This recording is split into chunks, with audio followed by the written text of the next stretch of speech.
and they produce gases, and then those gases you breathe out. So it's kind of an interesting roundabout metabolic identification of what your gastrointestinal tract is doing, what the bacteria are processing.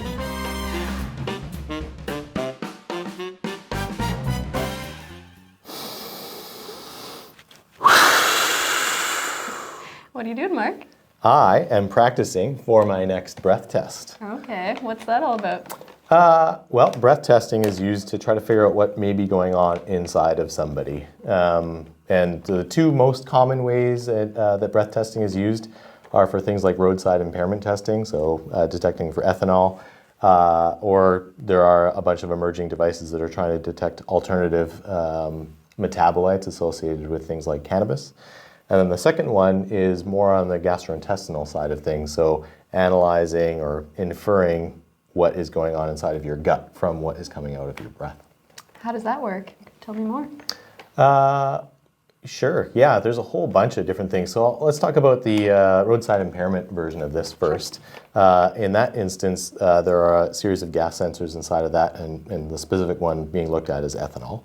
And those ones you just breathe directly in, and you're going to get a reading, and it'll give you an estimate of what your blood alcohol concentration is based on how much alcohol is actually evaporating effectively into your lungs that you then breathe out. Okay. On the alternative side, thinking about gut health, what happens is with those tests, typically what happens, there's a period of fasting and then a baseline bag is sampled, so a breath bag. That's why I was practicing.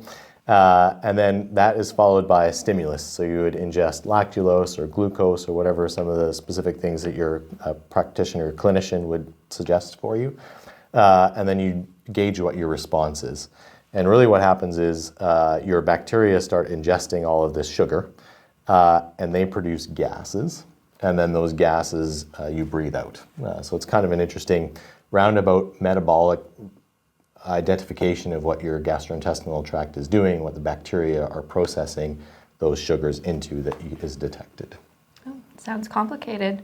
What are some of the challenges with tests like this? Yeah, first and foremost are just the analytical performance of the sensors themselves, making sure that the sample collection is being conducted appropriately, that you're not losing things in storage if they're being mailed in, and then in the processing to hook them up.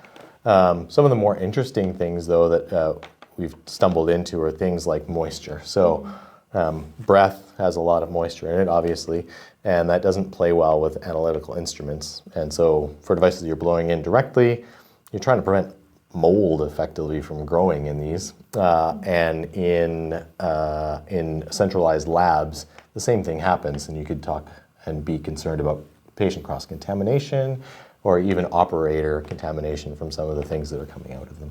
Oh wow, sounds like it needs to be regulated pretty well. It sure does, yeah. It's, breath testing is an interesting thing from a regulatory perspective, for sure. And it really depends on what the device is being used for. Okay. So roadside impairment devices are governed by DOT, and if they're used just for that purpose, there's a set of standards associated with it.